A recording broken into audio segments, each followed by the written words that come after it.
to another glorious Hearts of Iron 4 mod spotlight. And this time we're going to be taking a look at the Hearts of Iron 4 Cold War mod. Oh boy. Essentially, this mod has been out for a long time, but I just didn't really care to take a look at it before. Partially because it wasn't well, it's still not finished, but it was really unfinished. Wait, why is the UN over here? What the I hate the Antichrist. Yeah, look at this guy. Glawen Jeb. His name is Jeb. He's Democratic, apparently. No, really, the UN has an ideology. Oh, something, impartiality, something. Anyway, it's still not very finished. It's extremely unfinished, but what it is it's got a few interesting things, and might as well show them. And also now I have time to actually play Hearts of Iron 4 because I'm unemployed. So welcome to the Cold War mod. Basically, you get greeted. This is like you might be saying there's another Cold War mod. What is like the main difference? I would say the other Cold War mod being obviously Iron Curtain. Now, Iron Curtain has its problems, but I generally like it and enjoy it. It's got its big problems, and it's got a steep learning curve, and there's a lot of content, a shitload of fucking content. Oh, I should not be saying fucking every once in a while. Wait. Debug ID strategic region. Why do I see the debug? Okay, whatever. It's got its quirks, but it's mostly playable. This mod, I wouldn't say it's extremely playable, but it's got some content, and the main difference is that they really pushed super hard to make it somewhat immersive by adding a bunch of basically UI elements that are supposed to be complementing the Hearts of Iron 4's standard UI implements, so that not everything has to go through decisions. Not every mechanic meant to represent the sort of time period has to go through decisions, which is obviously a bit of a, I guess, forced sin for a lot of Paradox games when it comes to modding, is that since the mechanics are obviously, set in stone for the time period that they're meant to be played in, if you're making a mod that can fit a different time period, you're gonna need to work with what you've got, and in that case, in the case of Hearts of Iron 4, but also Victoria 2 even more, that working with is the Decisions tab, and yeah, and your old national spirit stuff. Now, basically, what they've done is they've added a bunch of UI elements that I'm gonna show you throughout the spotlight. For example, you can already see this nice panel next to the states that basically is supposed to make it more, seamless. That this is, this is more part of the game or whatever, right? It's not just all these things are not just a random decision over here that you pick on a state or whatever. This is part of the UI. Anyway, this basically you've got a nice little features explainer right at the beginning. You can already see one of the features, basically this Security Council. I think I'm gonna remove the debug for now. You've got your little notifications for Security Council business, and the notifications are really well done, in terms of how they look. There's notifications up here when countries get released, when big events are happening. This is I guess the super event type, and when the super event type of notification. And when, for example, the Security Council gets renewed, when new countries are brought in to be non-permanent members. And there's also notifications that are going to be appearing to the top left and the bottom left, all pretty well seamlessly done. So well done to the UI artists. And yeah, basically, this is my number one, I guess, the first thing that's kind of annoying is how much they focused on the UN mechanics, but I'll show you why. I'll show you why they focus, or show you how they focus so hard on UN mechanics, and why I don't think that's a great idea is because I just don't think the UN is that important. Even in like the 40s and the 50s, it's not like the most important thing of all time, but whatever. It certainly is nice to have. Anyway, you've got the UN Security Council representing a sort of post-war consensus and order. You can access the interface by clicking on the nice little UN button up there, and there are a bunch of ways to interact with it, which we'll show you down the line. Anyway, you've got your economic aid programs. I'm not sure why they're touting this as like a major feature. It's just basically like, you know, the US and the Soviet Union can choose to basically boost their allies, and what that results in is, let me see where it is on the focus tree. Now it's far east. That's Germany. There we go, the Marshall Plan. Basically what happens is you get to choose which countries to support, and the countries you will support will get a bunch of bonuses and will sort of flip to your side more easily. Yeah, just very, very standard type of deal. Very, very standard type of deal. Anyway, yeah, you need to finish the focuses, and the part that I actually like think was, you know, was done in the best way, really, is the unique state actions, which I really enjoy. Really, really enjoy. Like, basically, you've got a bunch of decisions that you can apply to a single state, which I'll show you. I'll show you later, and also a bit more sort of the more things you can do with diplomacy connected to these mechanics. And it also tells you a nice little change log. As you can see, like, it was very, well, yeah, pretty recently updated with a pretty big package with French focus tree, first implementation of African decolonization, Allied Control Council, which is another little, like, box mechanic. Although they've added this mechanic, but I don't think it works. Oh, the Paris Peace Accords have been voted upon by the Security Council, but I've never, like, in the playthrough that I did, it didn't seem to ever, like, come up. And the Paris Peace Accords seem to have never been ratified, but you'll see when I load that save exactly what I mean by this. Yeah, got a roadmap, which is not real, and you've got an FAQ, which is not real. I'm getting oh, they've got a link to their fandom wiki. Yeah, no, never mind. Don't care. Don't care! Get trolled. Anyway, let's check out the UN stuff. Oh, this, by the way, does not go away until you actually unpause the game, which is rather sad. Now, just to check this out, basically what you've got is the UN Security Council, sort of UI tab. You've got your members that are non-permanent down below in like, you know, very tiny thingy things.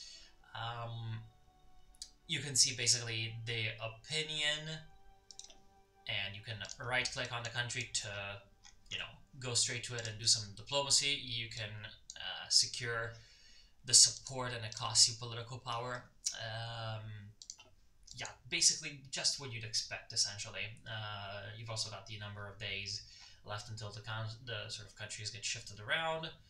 And you've got, you know, total amount of Security Council members, total amount of sort of Western aligned, and total amount of sort of Soviet aligned countries. Yeah, and you've got your permanent members up here. Oh, when voting on a resolution, the Soviet Union will receive another vote on behalf of the Socialist Republic of Ukraine. Oh.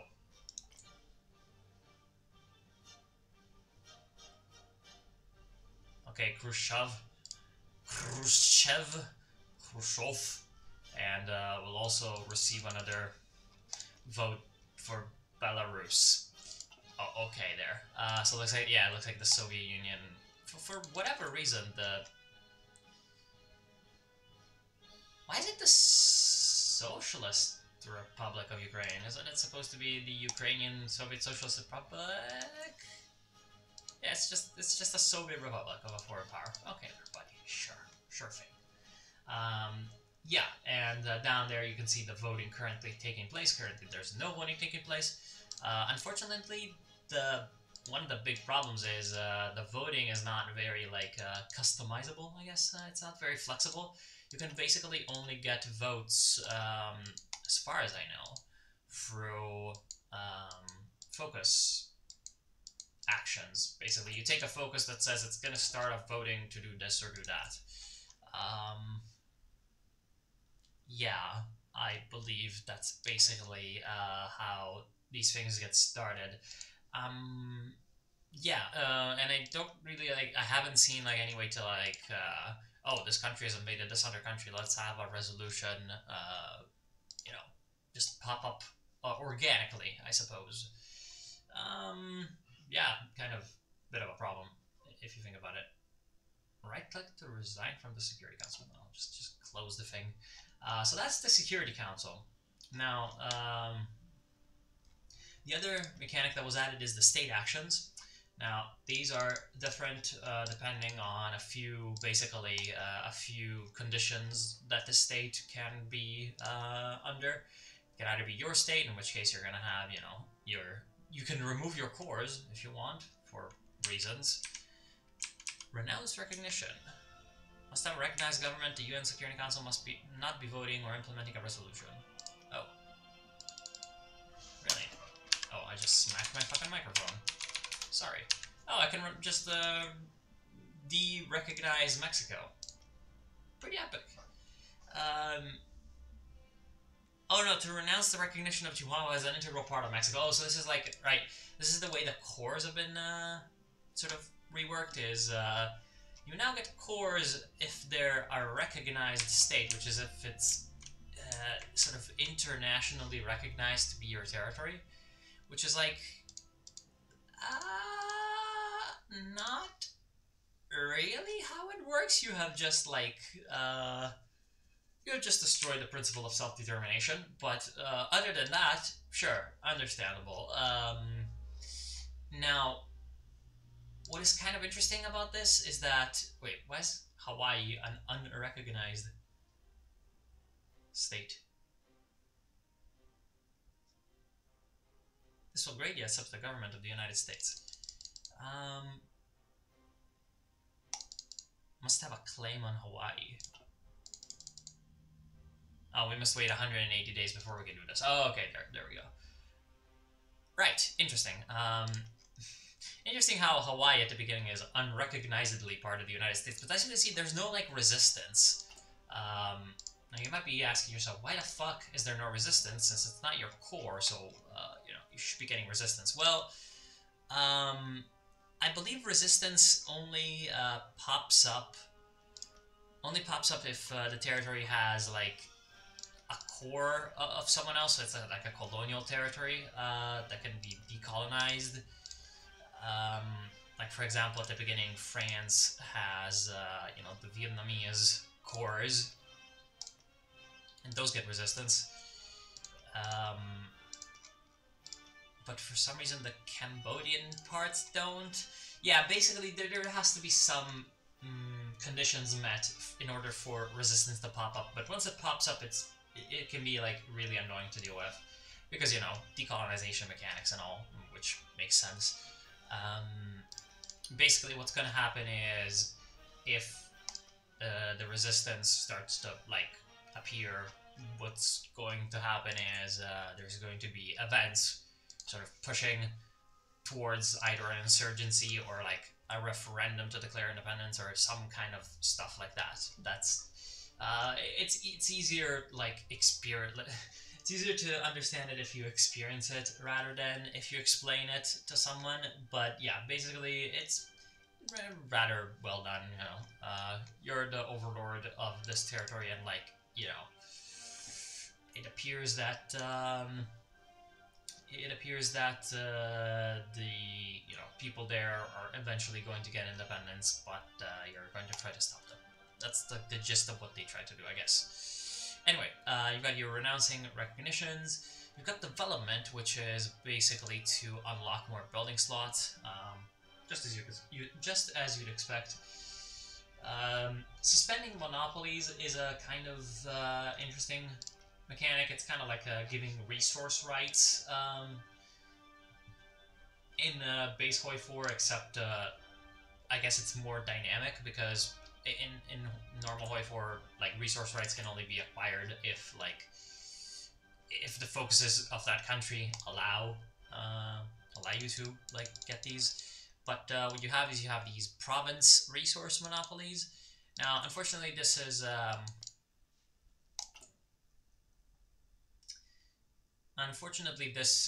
think applied to all the resources in a state, which of course is kind of like dumb, but ah well. And basically, it's got a duration. You can just go up to someone and be like, "Hey, how are you doing?" Well, they don't like me enough. Really, France likes me enough. I can be like, "Hey, how are you? How about you give me like the monopoly on Normandy?" Let's see if they accept. Yeah, there we go. They grant us a monopoly for a period of 1 year. We now have exclusive rights to the resources in the air, and it's like, America, we have just acquired some freedom. We have liberated these motherfucking Normandy people. Anyway, now I can actually show you the council resolution. Voting ends in 1 month, and there's a impose UN military sanctions going on the Turkestan People's Republic. Oh, I guess this is like not sure. Well, I mean, currently Chiang Kai-shek is at war with him, so that probably is part of the reason why that resolution was initiated by China. And it's like, let's impose military sanctions on the Turkestan government or whatever, right? A bit of a Xinjiang Uyghur autonomous region moment. I'm not sure if actually voting with someone is going to like improve the relations. Yeah, it would make sense.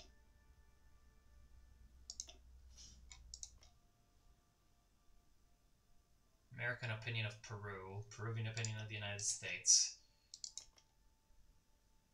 American opinion of China, Chinese opinion of the United States. I don't know. It doesn't look like it, but whatever. Basically, yeah. And at the end, it's unfortunately, Soviet Union rejects it. Oh wait, he rejected and not vetoed, so it's actually gonna go through. Okay, because you can, of course, if you're in the Security Council, you can, if you're a permanent member, you can veto, and it's like, welcome to the UN. It is now absolutely useless. Now, basically,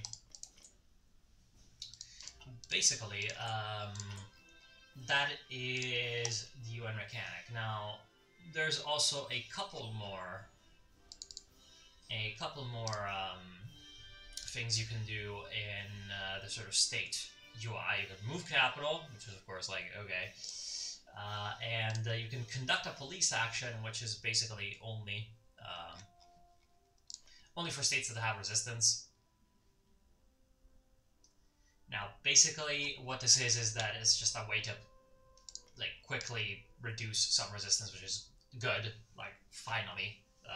I hate the resistance mechanics sometimes, so yeah. I hate how slow they are, so just like clicking the funny button is good. I like that.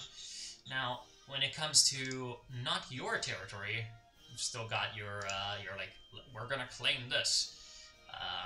It appears that there's like a limit on how much you can like do expansionist decisions, which I suppose that makes sense, because otherwise you'd just be able to like troll everyone. Anyway, request recognition, denounce recognition, request American sovereignty, which is like, yeah, this requires for the province to be recognized as your core territory, so of course that's not going to, that's mostly just going to be for, it's mostly just going to be for countries that have cores outside of their sort of domain. So I suppose if I were Ethiopia currently,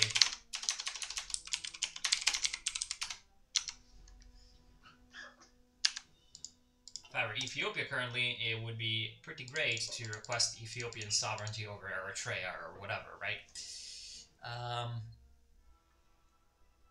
And if they refuse this demand, oh no, they're going to get sanctions on them. Incredible. Anyway, you can also have border skirmishes and border raids. So basically, just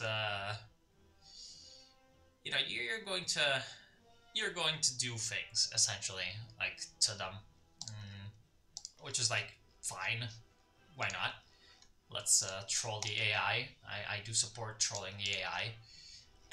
Anyway, that's sort of it for the main sort of new mechanics that have been added to make the sort of diplomatic game a little bit more fluid. Another one is the referendums. Now, the referendums appear to be a pretty big thing.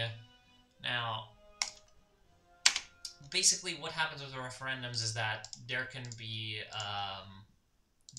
a few different types of referendums. There's like colonial country wants independence. There's... oh, there we go. Prerequisites always false.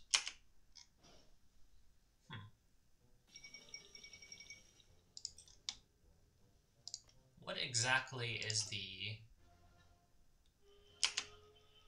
oh, a referendum is being held in the state. Oh, okay. Oh, click on an option to the right to boost that option. Oh. Haha. So I control India, essentially. And it costs me political power. Time to troll India. India will be destroyed by the might of Pakistan. Alright, I see what's going on. So this is like one of the types of referendums is like colonial country wants independence and something is going to happen. Now others are for like countries just straight up wanting independence from their overlord. Now this India one appears to be like unique. Yeah, appears to be unique. I don't think I've ever like seen another referendum like this, but whatever. There's also like, for example, for France, there's a constitutional referendum. Oh, just fuck you. I'll get to why I'm mad right now in a little bit.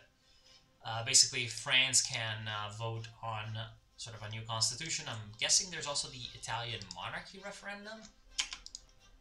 It would make sense because it's 1946. So yeah, the Italian monarchy referendum, really, you know, big ol' thing in the Italian history of that moment. Arrest American looters. Well, we always want to arrest American looters. Anyway, other diplomacy. Nothing else really. There's embargo. You can show like what people are embargoing them.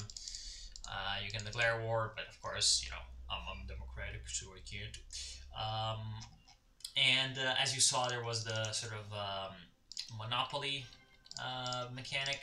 Now, another mechanic is the lease territory. Just pretty interesting. I can be like, hey, how about you give me the Falklands? And they're like, I'm gonna liberate the Falklands. And now it's a lease, and you can revoke or cancel it. And it's gonna give it back, I believe, to the UK. But I can also give it to Peron. Because, wait, can I give it to Peron? Oh, wait, it's not. What? Oh, I want to give it to Peron. What the fuck? I wanted to troll. I wanted to troll the British. Come on, I want to troll the British! Let me troll them! What the fuck? Why is there no occupation tab for the glorious Malvinas Islands? I think the game probably can tell that you have just done some territory leasing or whatever. Huh. Unfortunate. Now this is basically territory leases only work for island territories, but other territory may become available for lease as well. But basically, this is mostly just random islands all over the world. And I mean, if you're America, if you're America, epic things are going to happen.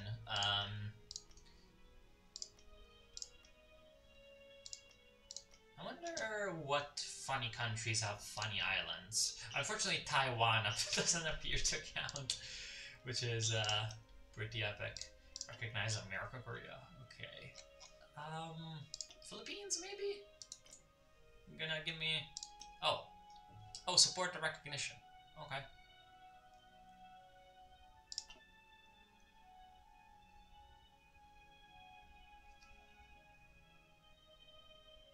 This will encourage them to draft a resolution for calling for the recognition of their government. Yeah, okay, I'd never seen this one. But, oh, they will at least... Oh, okay, so I see. You can, like, kind of nudge the AI. Well, that's pretty nice. I like that. I don't think I can get leases from Indonesia or the Netherlands because they're currently killing each other. Oh, demand sanctions. There we go. That's because they're fighting, right? Unfortunately, I can't demand sanctions on the Netherlands because they're white. I just made a joke. Anyway, Australia. Will you give me your islands? Oh, oh, for fuck you. Yeah, some countries have the least territory, like button, but then you go in and it seems like they didn't like properly set up the flags or whatever. For example, Italy doesn't, because Rhodes is supposed to be like its kind of own thing. It's supposed to be kind of unique, and I'll show you how that works. Oh, Franco, are you gonna give me the button? No, Franco, come on, I'm gonna sanction you, Franco. Fuck you. I'm gonna wait.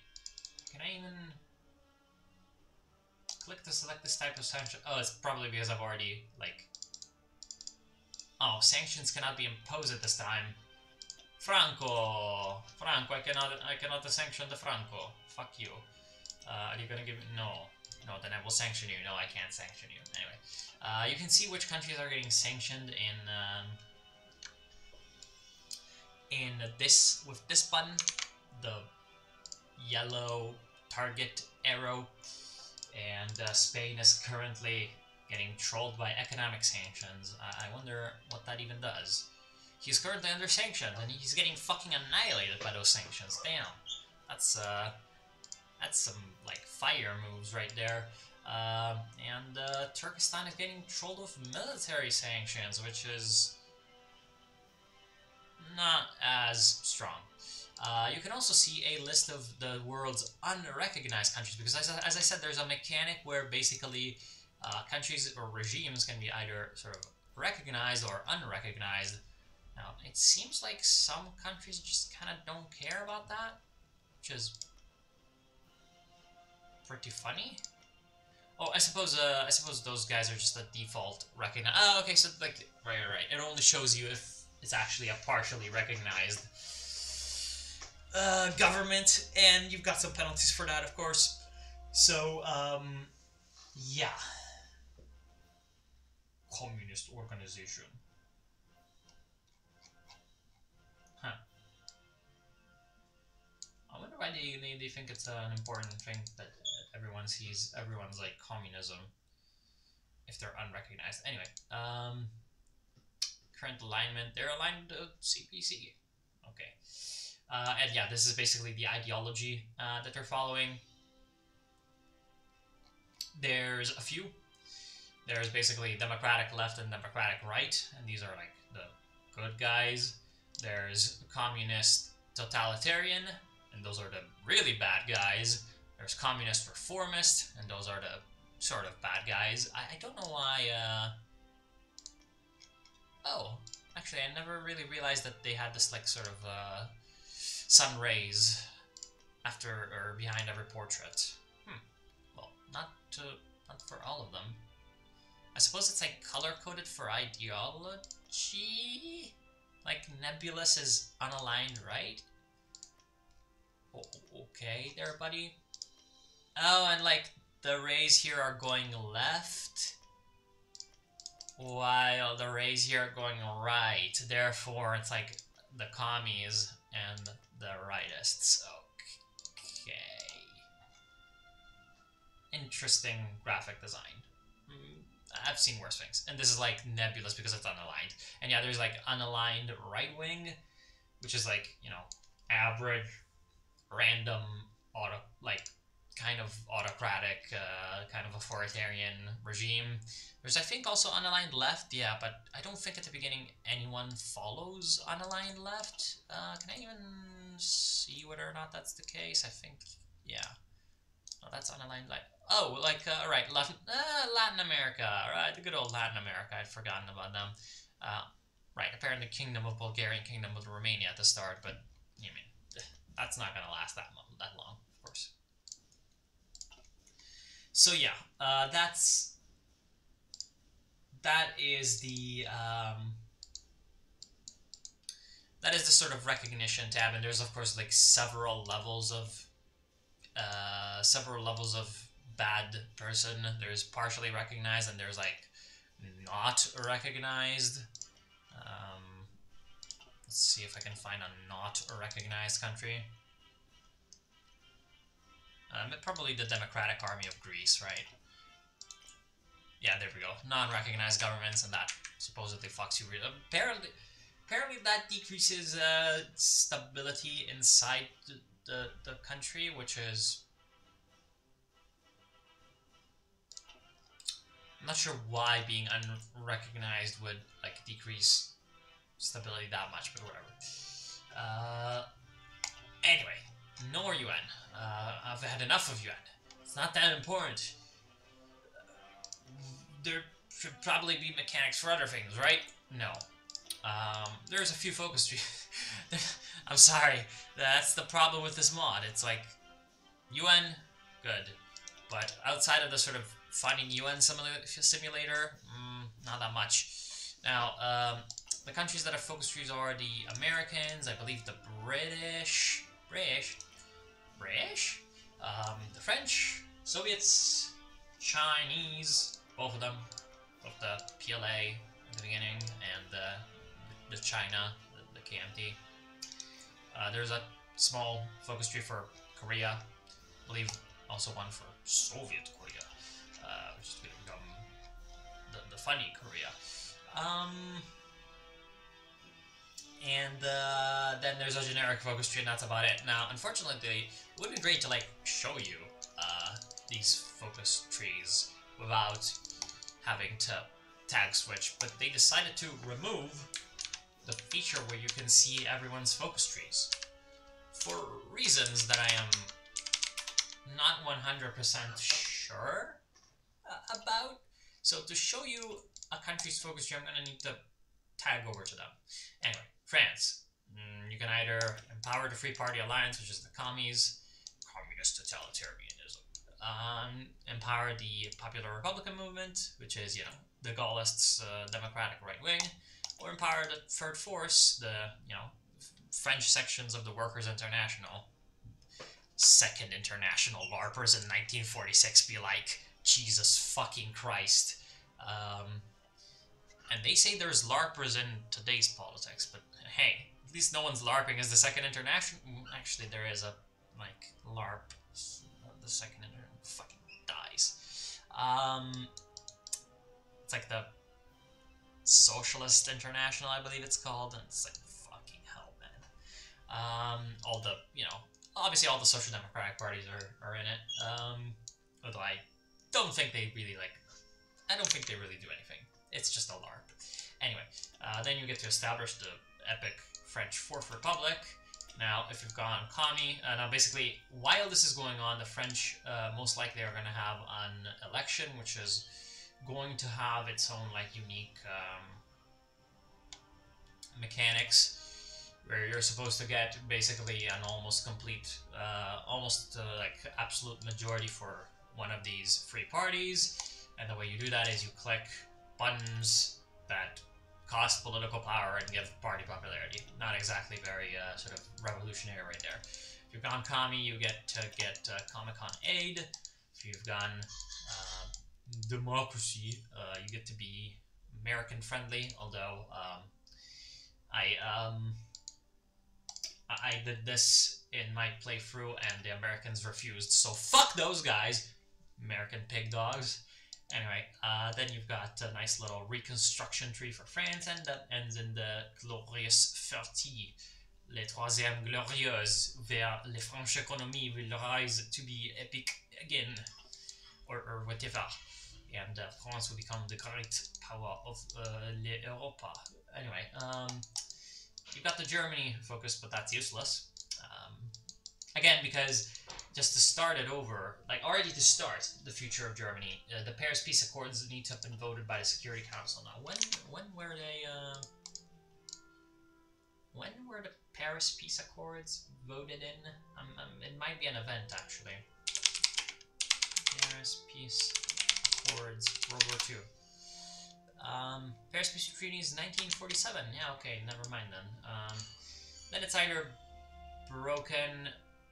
Oh, well, that explains it. If no German state is formed by 1949, then a civil war will begin. Oh, that is probably why. Anyway, how do I enact the Paris Peace Accords is like the kind of issue, you know what I mean?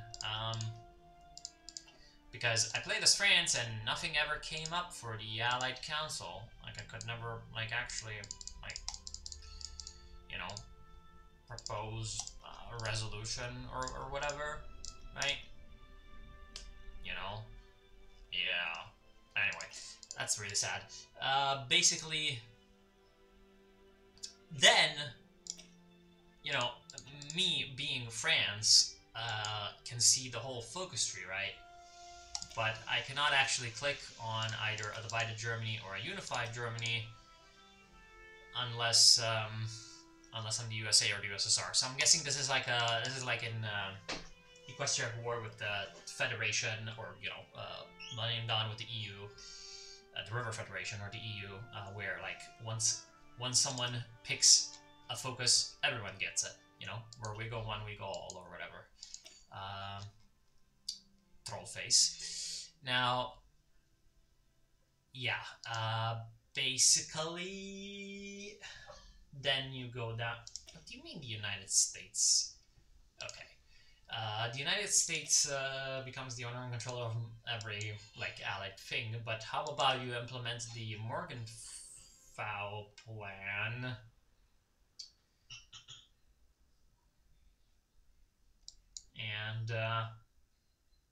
And you do the French Rhineland. That would be really base now, wouldn't it?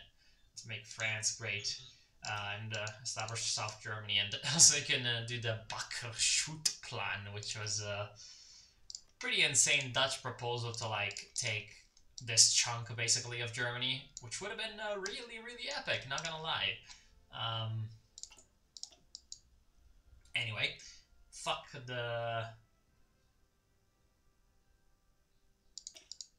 the international Rhineland. It would be epic to see if you can implement the French Rhineland. It's really epic, not gonna lie. Yeah, and there's a... This resolution will require an absolute majority to be adopted, of course. Yeah, if no German state is formed by 1949, a civil war will begin, which is... I'll show you how the civil war is, and I just like... As soon as I saw the civil war, I was like, okay, I'm done. I just died. Like, my brain just exploded. Anyway, you can also do a unified Germany, and you can have a neutral left-wing regime or the neutral right-wing regime. The neutral right-wing regime is fucking monarchy for reasons. Or a, you know, neutral leftist sort of German state. Establish German autonomy. Demilitarize the Rhineland. We're gonna seize the German steel and coal. We will have exclusive rights to the resources of the Saarland. That is very epic. Punish these Germanoids. And you can abolish Prussia. I like to abolish Prussia. Now, probably if I'm the Soviet Union, I have a different, well, in a little bit. Now, since you're France, you also have a nice France, like, sort of colonial tree. You can do funny things like intervene in the Greek Civil War. I did it, and it was pretty cool. Unfortunately, there's a bit of a bug with this decision. The established French base in Rhodes. Because, like, normally, if you... Oh, fuck you. Oh, fuck you, you piece of shit. Apparently I'm already negotiating a lease with another country, somehow. Normally you cannot ask for roads, right? You're supposed to be able to ask for roads if you click that focus, but I did it and I wasn't able to ask for roads. So fuck you, game. You just lied to me. Which brings me sort of a few questions on the other booga booga brain not working on the other little tree, which is the intervening in the Arab-Israeli war, which for some reason is exclusive, where you get a French base in Gaza with whoever wins. If it's your, I suppose if it's your candidate. Yeah, I'm sure that's like the greatest idea of all time. Let's just put a base in Gaza. Anyway, that sort of roads fiasco in my campaign puts me, you know, gives me some questions as to whether or not this is actually going to be doable. Anyway, doing epic French imperialism in the Mediterranean is always something I enjoy. Now, we also have a bit of an Indochina War. After a while, the Viet Minh are going to declare on you, and it doesn't show over here. Maybe it's because of... I'm not sure exactly. Fuck you. Then. I'm not sure why, but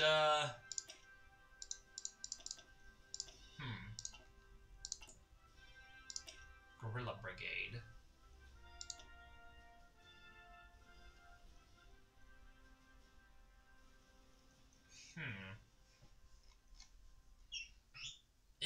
I'm guessing there's some kind of unique modifier to these guys, because essentially, like here you don't... Soviet trade unions, maybe there's something going on here? No, it says infantry focus. Naval doctrine focus.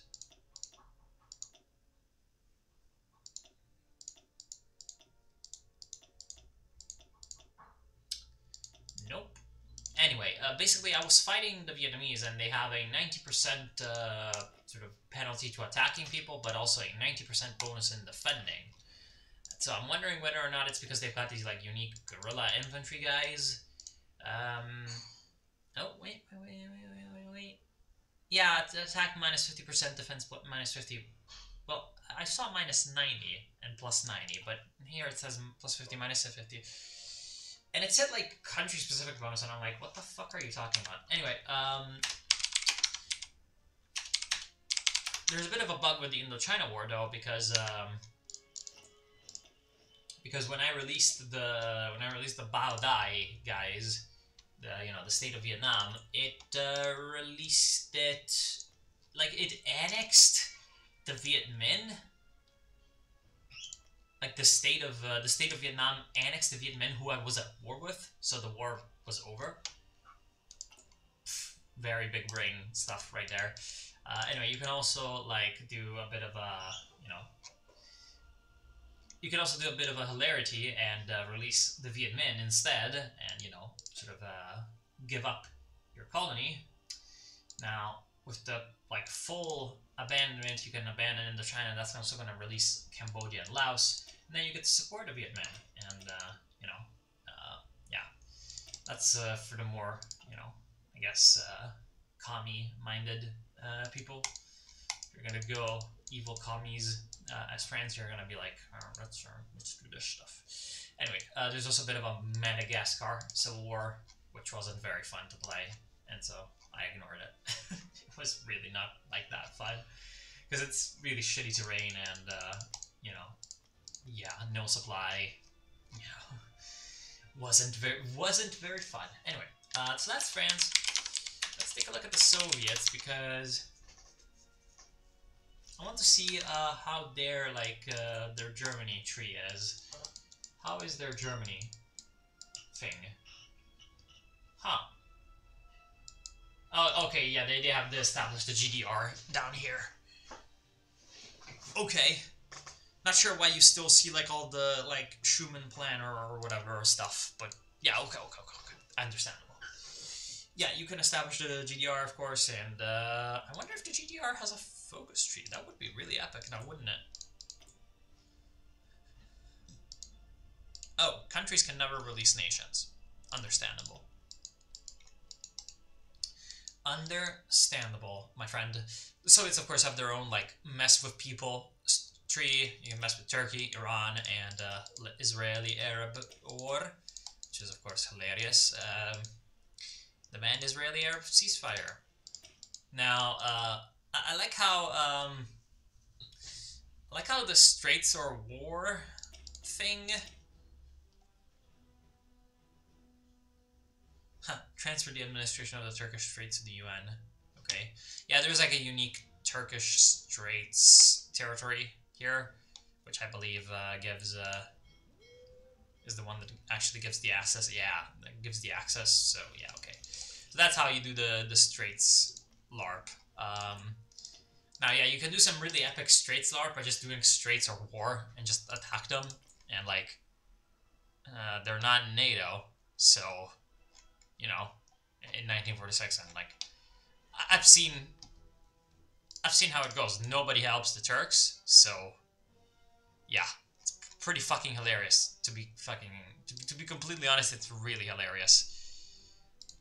Oh, volunteers have been renamed to Peacekeeping Forces. I'm guessing these are volunteers.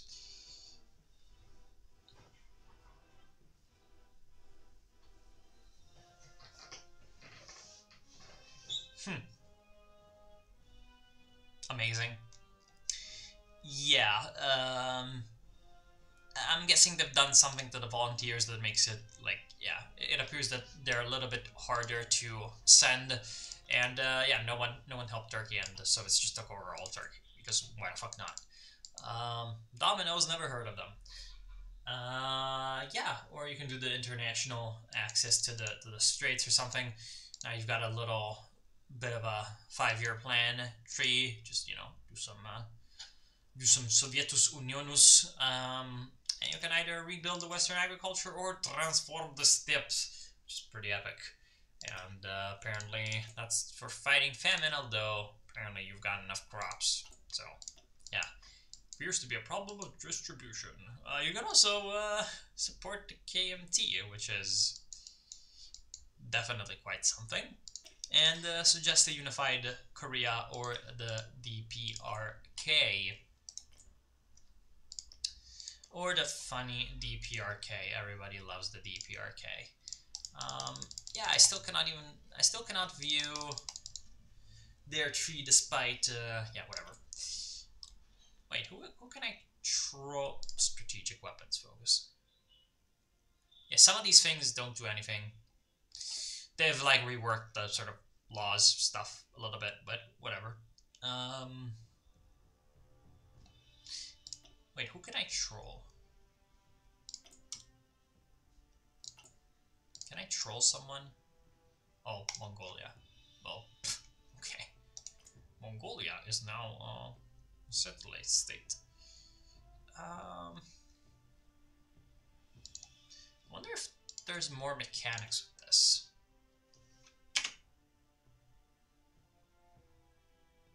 Wait, Finland? Finland is a Soviet satellite state at the beginning.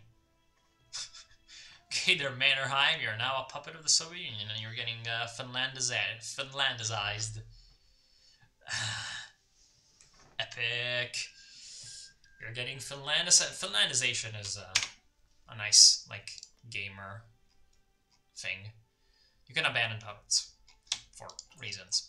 Okay, nothing else with the Soviet Union. Oh, and of course, another thing is, after 1950 you can switch the focus tree, and I'm guessing, you know, it's gonna be epic or whatever, but I have not played until then, and I don't particularly care to right now, so yeah, you can go and look for yourself whether or not those, like, post-1950 trees are epic or not. And the post-1950 trees are supposed to go all the way to the sort of end of the 1950s, so, you know, 59. So they're probably going to be really, really big, and hopefully you can do some memes, but I have not really seen how they are. And as I said, I don't care to, so fuck you. Anyway, KMT... Yeah, it's just a civil war. Oh, arrest them. Bit of a civil... Plus 50% factor out, but... Oh, okay. Looks like some numbers need to get reworked, kind of. Hey, it's Song Mei-ling. It's his wife. Oh, okay. H8 Gong be like minus 50% factor, but okay. Interesting. Corruption moment. Anyway, so yeah, KMT, you've got issues. Reform taxes, please.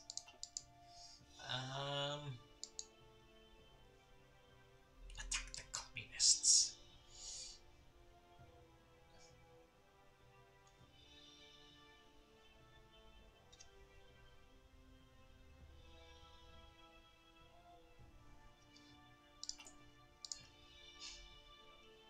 Okay, interesting. Essentially, yeah, you've got your own problems with,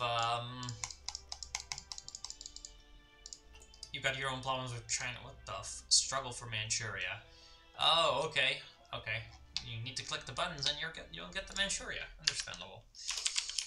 Nice little decision-based mechanic right there. PRC. Now, PRC has a crash the Kuomintang. You can do some PLA stuff, seize the Manchurias, kill the KMT people, and after that you can even do some stuff with sort of the neighborhood, and you can proclaim the People's Republic of China, of course. So replace patriotism with personality cult. What the fuck? Where's the patriotism? Real Chinese patriots. No, we're gonna have a Mao cult, which for some reason also is going to increase the daily neutrality right-wing organization.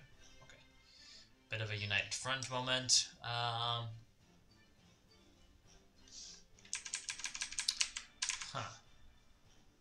Why are we getting bad modifiers from the nationalist?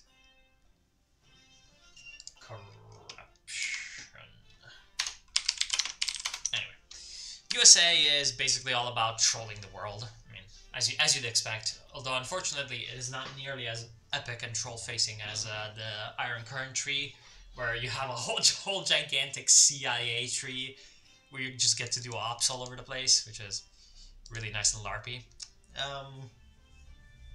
Yeah, no, you got like the securing of the Western Hemisphere is like, me want Greenland. Me want Newfoundland.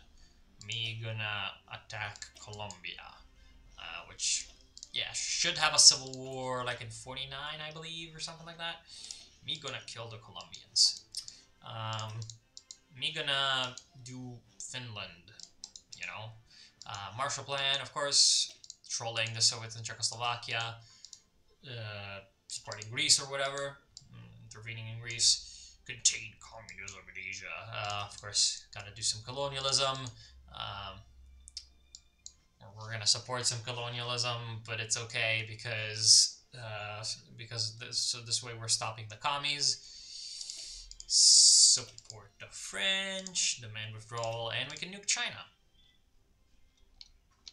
That's if actually this is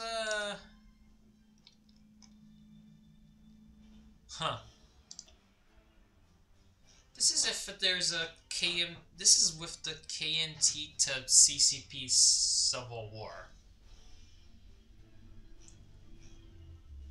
Okay. You can even do this if you've done the passive intervention. Okay. And apparently this does not apply if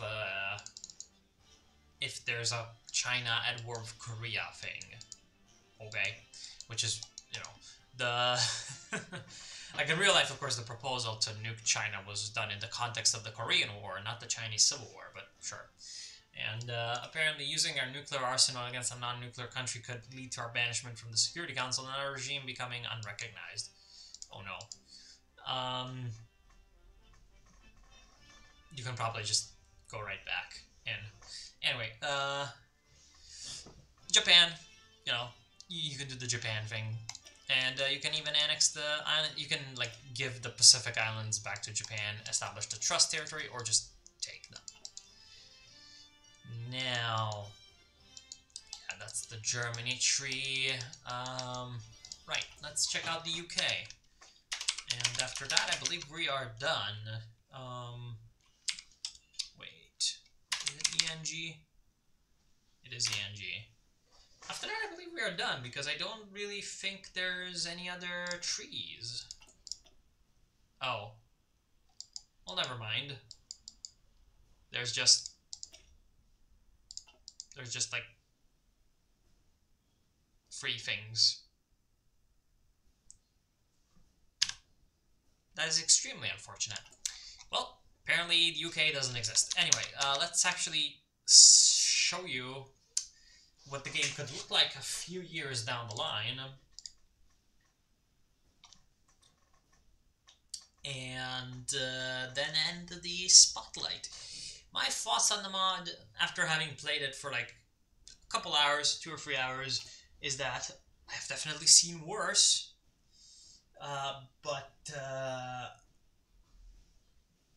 Yeah, I mean, it would require so much work I'm not sure if, you know, I suppose, how can I phrase this the best way? For a scenario that I'm not sure, like, is worth really exploring that much in HOI4. Like, we've already got the Cold War Iron Curtain, which has a lot of work put into it. You know, it's not the most polished mod of all time. It runs slowly, but it does the job, you know. If I want to play some Cold War stuff in HOI4, there is that. Yeah, the Arabs won the war. It's now Amin al-Husseini in control of the Palestine. Holocaust too. Yeah. But again, as I said, it's pretty good. Like, it's better than I expected. I had some fun trolling the Greeks or whatever, and trolling the Vietnamese. So, like, as you can see now, there's Bao Dai over here. China won. Still the People's Liberation. This is something that I kind of despise with a lot of these. Well, with this mod and also with Iron Curtain is that they, for some reason, put the focus to like proclaim the PRC. They put it as a focus and not as a decision. It should probably be a decision, because if it's a focus, it's always in a like weird place, and the AI always decides to never take it, and so there's still the fucking People's Liberation Army in like 1954 or whatever, and it's just annoying, super fucking annoying. For some reason, yeah, it was. You might recognize that there's something weird going on here. There are 2 North Koreas. Basically, the Americans did something, probably messed up something, and got like a decolonization event for Korea, and there was a civil war between Chobangam, the Socialist Republic of Korea, Communist Reformist, and Syngman Rhee in like South Korea, and these guys won. So it's now 2. Like, South Korea is also a bit of a commie. So yeah, South Korea. Oh, we can demand Germans reparations. This will slightly increase the power of the German Communist parties. Wait, can I seize your... Okay, never mind. I want to seize your assets. Anyway, this is like the big thing that kind of just pissed me off. Is the German Civil War, for reasons, has the Germany, like, Allied occupation flag with the restored monarchy versus the communist insurgency or whatever. This is like the most Hearts of Iron 4 memento I have ever seen, and I want to, like, die, pretty much. I still want to die, like... No, just please, please, stop! adding fucking